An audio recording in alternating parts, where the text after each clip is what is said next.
It's 2005, and Nintendo wasn't doing very well. The GameCube got trampled by the PS2, and Sony wanted to finish Nintendo off by entering the handheld market. Gamers were losing interest in Nintendo consoles, and it was becoming harder and harder to win them back. The competition was spending billions on building the most high-end machines imaginable, and Nintendo didn't have the capital to keep up. A lot of people were calling for Nintendo to go third-party by this point, but Nintendo didn't want to hear it. They needed to do something though, or else they wouldn't have a choice in the matter. Fortunately, Nintendo had a plan, and it went as such.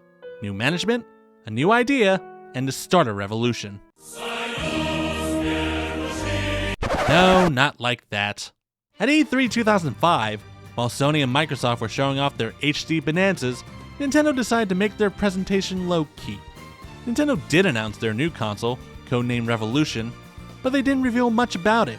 They did hint at some neat tidbits, like full backwards compatibility, a new Smash game at launch, and when you turn on Revolution and see the graphics, you will say, wow. But there were a lot of important details that were left missing, like, where's the controller? This was the one feature Nintendo was hyping the most, calling it the reason why the Revolution is, well, revolutionary. This got a lot of people speculating about it, creating their own mock-ups and sharing them online, but it wouldn't be long before we figured out what it was. At the Tokyo Game Show that year, Nintendo finally revealed their new revolutionary controller, and it's a TV remote with a nunchuck attached. Nintendo showed off a controller whose main focus would be on motion controls. Most gamers didn't get it. They weren't thrilled that the controller lacked buttons, and didn't like the fact that they needed to move around to control games. Many felt this was a gimmick, and many others would laugh at the fact Nintendo thought this would turn their fortunes around. Unfortunately, the doubters would continue to laugh, as in April 2006, Nintendo revealed the final name for their new console, Wii! And at the next E3, Nintendo would do a full review of their console, where people saw that it couldn't play DVDs, Smash would not be available at launch, the online system required friend codes, and worst of all, the Wii would not be able to display HD graphics. Even though the Wii got a mostly negative reception from gamers, it did get a great reception from a surprising audience. Everyone else. Despite the growing popularity of gaming at the time, there were still many people who weren't into video games. Back then, many people saw gaming as a waste of time. They felt people were getting addicted to them, and it was turning people into fat psychotic maniacs. And for those that didn't have such negative opinions on them, many were intimidated by the types of games that were coming out. They couldn't wrap their heads around how to play them using controllers with tons of buttons and other doohickeys on them. To their surprise, here comes Nintendo, the most recognizable name in video games, introducing a new game console aimed specifically for them. It was a console that focused less on button mashing and focused more on getting active. Now you can get some exercise while playing video games! The idea captured the imaginations of the masses, and they were interested in what Nintendo was offering. But people needed to see the console for themselves if they were to believe it, and many got their chance at E3. To the surprise of everyone, it actually worked! It was so easy to select items using the Wiimote. You can move your arms as if you were swinging a tennis racket or throwing a bowling ball, and it just worked! You can even use a remote to shoot a gun if you want to! This is amazing! This is truly a revolution! The hype was through the roof once the demos were out. People waited for hours to play the Wii at the show, and it ended up winning a ton of awards. Despite the impressive graphics of Sony and Microsoft's consoles, it was Nintendo who stole the show with motion controls. Afterwards, the Wii would start appearing everywhere, from newspapers to daytime TV shows. And then there's those famous TV ads, where two guys would blow people's minds with the Wii when they delivered it to their homes. And that's exactly what happened when the Wii finally launched on November 19th, 2006. We would like to play. Wii consoles would fly off shelves immediately after it launched. It would become the hot ticket item in the holiday season, and for many more afterwards. It was nearly impossible to find one without waiting in line for hours on Sunday mornings, and millions were more than willing to do that in order to get their hands on one, myself included. Even with a strong showing from the competition, the Wii became the best-selling system of that generation. Nintendo managed to prove the haters wrong, and they were finally cool with the masses again. Nintendo's finally back on top, and the Wii became Nintendo's most successful game console ever! Or was it? Well, of course it is, you're probably saying to yourself. How could a console that sold over 100 million units be considered a failure? Well, yes, the Wii was a massive success sales-wise, and Nintendo made a ton of money. But unfortunately for them, that success was short-lived. In fact, a lot of things about the Wii would put Nintendo in a massive disadvantage in the future, and would cause some massive turmoil in the company moving forward. When I say massive disadvantage, your first thought probably went to not making the jump to HD. There's a reason why 2 GameCubes duct taped together became a popular meme, but the truth was that it wasn't as big of a deal as people thought, at least not initially. HD televisions were still new back then, and they were very expensive. Many people were still using their old CRTs, and wouldn't think about upgrading until TVs got cheaper. Plus, the Wii wasn't the only SD console that was big at the time. The PS2 was still an absolute juggernaut, with over 100 million consoles sold, and most would still be playing it because HD consoles cost way too much. Developers were still interested in catering to that huge user base, and since the Wii's hardware is very similar to the PS2's, and since it's a Nintendo console that was actually selling, it made sense for developers to port their games to the Wii. The only problem was they needed to design their game around this thing. Let's talk about the Wiimote. Each Wii console came with a Wii remote and nunchuck. It provided many new and interesting ways to control games, and developers were excited to see what they could make with it. On top of the remote was an IR receiver, which was used to read infrared light from the Wii sensor bar to work as a pointer. It was one of the features of the Wiimote that worked incredibly well. Using the Wii's interface was seamless, and it allowed for a quick and easy way to aim and control the camera for many games. However, while playing the Wii again for this video, I did notice there could be a problem with using this nowadays. I always like to set the Wii sensor bar on top of the TV so you have a better angle to move your arm around, but with modern TVs being incredibly slim, that's not possible, so you might have a difficult time finding a comfortable position that will recognize your movements.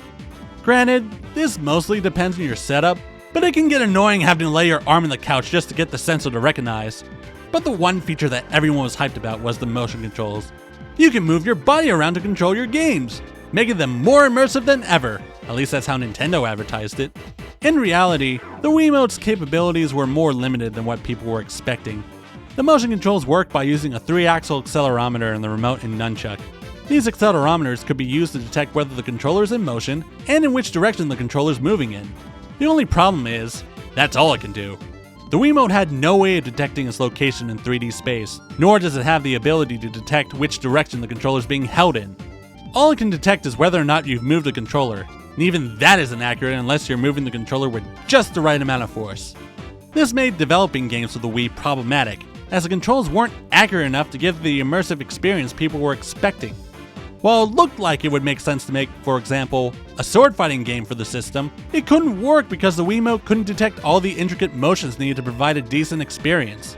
While some developers did try to be ambitious with their controls, they usually end up not working for most people, as developers didn't take into account all the different ways the controllers could be moved in. As such, it made more sense to design games that use simple motions, where actions could be performed with a slight shift of the controller. But at that point, it felt more like a shoddy replacement for a button press than it was that immersive experience Nintendo was promising. Of course, developers didn't need to support motion controls.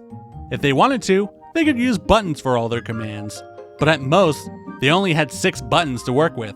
This might be fine for retro titles, but it would be more difficult for more intricate titles. Fortunately, Nintendo provided some alternatives developers can use instead of the Wiimote. They released a standard classic controller that could be plugged directly into the Wiimote, and they also allowed players to plug in their own GameCube controllers.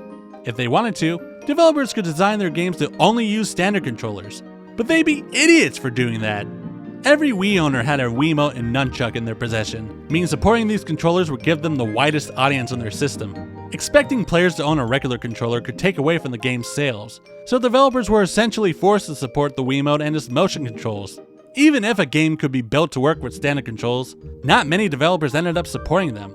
Many developers used the motion controls as their main gimmick to sell their games, so they all designed their games to specifically use them, much to the chagrin of hardcore gamers everywhere. But at least we can expect Nintendo to use the controller for their games properly, and indeed, they did make the best use of the controller, even if they mastered a lot of the Wiimote's limitations. Take Wii Sports for example. It was the main reason why many people bought a Wii to begin with, and what's not to love about it? You can swing the tennis racket like a real tennis racket, throw a bowling ball like an actual bowling ball, or even punch the TV while trying to fight Mike Tyson. But after a while, you could figure out there wasn't much in the motion controls. It didn't matter if you were swinging the controller like the developers expected you to, or if you were beating it like it owed you money. The game would work regardless. But then again, Wii Sports' simplicity is what made it work. Sure, they weren't the most advanced simulations of these sports, but they were fun, and it was great to see everyone in the family get together and bond over a video game. The Wii franchise was a huge moneymaker for Nintendo, selling tens of millions of units with each game.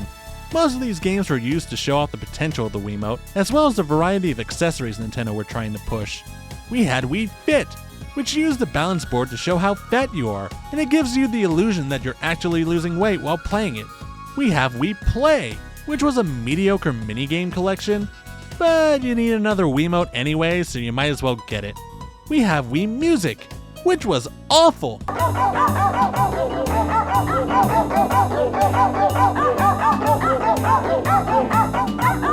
But it seemed like sports was the winning formula, as they made one of the best games on the system, Wii Sports Resort. They upped the ante with this game by providing 12 different sports this time. Best of all, they provided the Wii Motion Plus, an accessory that adds a gyroscope to the Wiimote. This made it possible to tell which direction you're holding the Wiimote, which added a ton of new possibilities for motion controls. Finally, the Wii can live up to its initial promise. How will developers make use of this? Unfortunately, the Wii Motion Plus was released too late into the system's life, and not many developers ended up supporting it. But hey, who needs that when you have all your favorite Nintendo franchises? You got Mario, Zelda, Metroid, and, well, that's about it really. This was the first generation where many of Nintendo's staple franchises went missing. No Star Fox, no F-Zero, no new Pikmin, and not a lot of major new IPs either. Nintendo were focused on implementing motion controls in all their games, and if they found that a franchise didn't work well with motion controls, they completely ignored it. But maybe it was for the best, as many of Nintendo's titles during this generation ended up as disappointments. The Legend of Zelda ended up getting 2 games on the console. Twilight Princess was essentially a mirrored version of the GameCube game with forced motion controls to use the sword.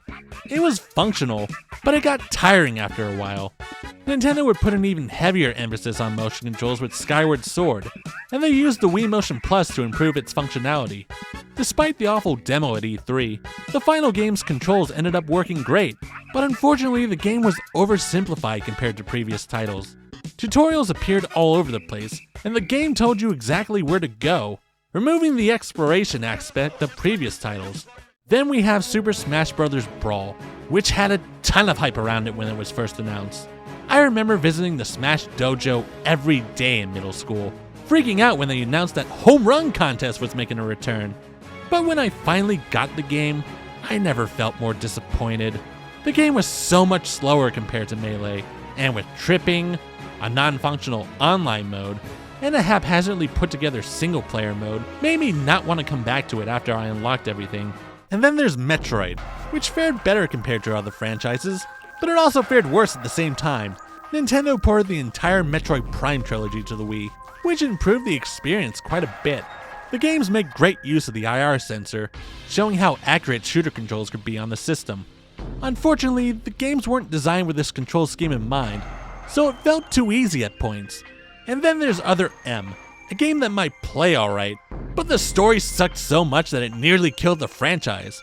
But then we have the Mario franchise, which was going through a renaissance at the time. Nearly every Mario game was selling gangbusters, like we were back in the NES days. We saw Mario return to 2D with the new Super Mario Bros. Franchise. It was a long time since we'd last seen a 2D Mario game, and the original DS game was a blast to play. But after playing through effectively the same game multiple times, it comes off as soulless and generic. Sure, they played fine, but there wasn't anything special about them to keep me coming back. The main gimmick for the Wii version was the 4-player multiplayer, which seemed fun at first, but unfortunately it got too chaotic to the point where you ended up fighting your friends instead. Next we saw Mario Kart become a powerhouse with Mario Kart Wii. It provided a mix of new tracks and old tracks, added bikes, and even provided an online system that was actually good by Nintendo standards. But unfortunately, the new tracks didn't stand out compared to previous Mario Kart tracks, and the tilt controls barely worked. But then you get to the meat and potatoes with the Super Mario Galaxy games. Man, did those games leave an impression on people. Despite being a Wii game, the game looked incredible with a vast, colorful art style, an in-depth story by Mario standards, and a fully orchestral soundtrack that's still stuck in my head after all these years. These games got rave reviews when they came out, and are considered to be some of the best games ever made, and I have no idea why! I'm talking more about the first game, as I actually liked the second game a lot. It's not that it's a bad game, but it felt like a step down compared to the 3D Mario games of the past. For starters, the controls weren't nearly as responsive. It was cool running around planets at first, but it started to get annoying once it lost track of which direction the analog stick moved north. It can get disorienting at some levels, and it caused me to accidentally knock into hazards and enemies on numerous occasions. But even with that, the game is still an absolute cakewalk. Because the levels are so linear, most of them could be beaten quickly, and although there are some cool set pieces, there aren't a lot of challenging elements to the game. I got so bored at points that I never even bothered to beat the game until I played it again on the Switch. I know Nintendo might want to tone down the difficulty from Sunshine, but do they really need to go that far? Well, yes, because they wanted their new casual audience to be able to play it. No, it's not like that. I'm all for accessibility when it comes to games. I find it awesome that more people are able to enjoy games regardless of their skill level. The only issue is that it's difficult to implement well, and in Nintendo's case, they decided to water down their games to remove any inkling of challenge from them. Many of Nintendo's games felt way too easy compared to their previous iterations, and they were filled with so many unskippable tutorials that it seemed like Nintendo thought we were all morons.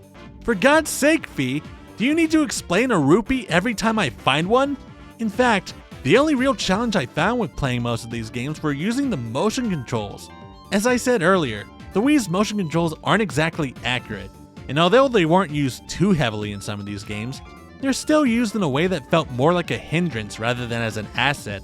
For a lot of games, it felt like motions were just a button replacement. So many games had you shaking the Wiimote to perform an action, and you do it so much that you get tired of it after a while. And then there's the bane of my existence, that is tilt controls. The Wiimote's accelerometers could only detect motion. It was not accurate enough to be used like a steering wheel, and it loses track of your turns all the time. This functionality would be better fit for a gyroscope. Maybe Nintendo should have included one from the beginning, And it feels like a waste, because even with all the forced tutorials and forced motion controls, the majority of the Wii's casual base didn't buy these games anyway. For the most part, they bought a Wii because they wanted to play Wii Sports or maybe Wii Fit, and didn't bother to expand to more hardcore games like Nintendo was expecting. If they even bothered to buy anything else, they were generally looking for more casual titles, and third parties would deliver this in droves. Sure, shovelware is expected for any popular system, but the Wii was on another level when it comes to the sheer amount of garbage released for the system. Third parties tend to copy what's currently popular on a console, and for the Wii's case, it was mostly minigame compilations, fitness games, and kart racers. Developers would pump out these minigame titles quickly and flood store shelves with them. Like all shovelware, these games were the bottom of the barrel quality-wise, usually tying in with some movie or TV show and selling them at a cheap price. Many of these games were notorious for having awful, tacked-on motion controls, barely having any content, and having graphics that looked awful even by PS1 standards. It seemed like most developers didn't care to develop decent games for the system, and wanted to cash out on the huge audience as soon as possible. And it wasn't just the usual suspects who were making this crap either. Major third-party developers were releasing their fair share of low-budget, low-effort titles for the system, which would go on to bury the titles they actually put effort into. It reminds me of the Atari 2600. It was the first popular home games console, and nearly every company wanted to make games for it. They flooded the market with garbage games, and it caused the console to get a bad stigma because of it. People stopped buying games for the system, forced a bunch of actually decent titles to enter clearance, and caused the entire industry to crash. This is what essentially happened to the Wii. There was so much garbage that it effectively killed the Wii for so many people. Just check the Wii section of any retro game store, and you'll still find a ton of these low-quality minigame compilations flooding shelves, which will stay there forever because nobody wants this crap. It's funny, as Nintendo created the Nintendo seal of quality in order to prevent a slew of shovelware from hitting the NES, only for them to abandon it once the Wii came out. And look how it turned out! And it's such a shame too. because it ended up sinking a bunch of great games for the system. Despite all the criticism I have for the Wii, I will defend it on one thing. The Wii did have a ton of great games for it. I have over 100 titles in my collection, and most of them are from third-party developers. Thanks to its lower specs and new control schemes, many Wii games were more experimental compared to the HD consoles, and it was a breath of fresh air compared to the deluge of brown shooters we were seeing at the time. You like light gun games? There were a ton of them on the Wii, and thanks to the IR sensor, you no longer need a CRT to play them. Hell, even for regular first-person shooters, the IR sensor controlled nearly as well as a keyboard and mouse. It's just a shame most shooters ran at a pretty low frame rate. How about retro stuff? Nintendo had their own virtual console that allowed you to play older titles on the Wii, but there are also a bunch of new retro-style titles available. Generally, non-gamers have a hard time wrapping their heads around 3D games, so releasing a bunch of 2D titles was a good call to get people back into gaming. Hell, I don't mind. I love me some 2D games. There are also a bunch of great RPGs, a bunch of quirky titles, some great action games, a Sonic game that was actually good, and hell, as much as I bashed their output in this video, even Nintendo had some bangers. Many people complained that the Wii lacked decent games, and that most people let their consoles collect dust until the next Nintendo game arrived. But it was bullshit! There were a ton of great games on the Wii. It's just that nobody knew they existed. Outside of Nintendo titles and a few standout third-party titles, the majority of great games for the Wii didn't get any advertising, so most of them sat on store shelves getting buried by the cheaper shovelware. Because of the low sales, many devs that were actually trying to make good games for the console ended up abandoning it in favor of other platforms, and many of the hardcore gamers would follow suit. Despite all the effort Nintendo made in getting people engaged with motion controls, they never caught on with the hardcore audience. Many were annoyed with how they were implemented in most games, and most would avoid using them if they could. But if you were sticking with regular controls for most games, then why not play on a console with better graphics and more games that would interest you? I remember being hyped as hell when the Wii was first announced. It was the first console I ever bought with my own money, and I was excited to see motion controls for myself. But after the honeymoon phase, I started to realize that there wasn't much to keep my interest. I was disappointed with a lot of Nintendo's titles at the time, and I felt like they weren't making the games I was interested in anymore. They were more interested in catering to the casual audience, and even then they weren't doing a good job. But despite all that, there was still a lot to like about the Wii. About all the hidden gems, the new innovation with motion controls, and even the charm of the OS.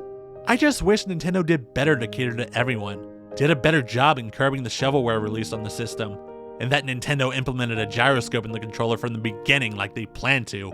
However, Nintendo didn't do this, and many gamers would end up ditching them in the end. Unfortunately for Nintendo, the casuals would do the same. By 2010, HD televisions were finally affordable for most users, and the lack of HD graphics made the Wii look antiquated. Around this time, both Sony and Microsoft were releasing their own motion controllers for their systems. Both the consoles and the motion controllers were more advanced than what the Wii provided, so many casuals saw these consoles as the next upgrade they were looking for. Also, smartphones were starting to get big. They provided users with their own assortment of games, a lot of which were free, so many casuals would start playing those games instead of buying the awful Wii games they would find in bargain bins. Once the Kinect and mobile gaming took off, Wii sales plummeted, and it left Nintendo in a very awkward spot. It was clear to everyone, Nintendo needed to release a new console,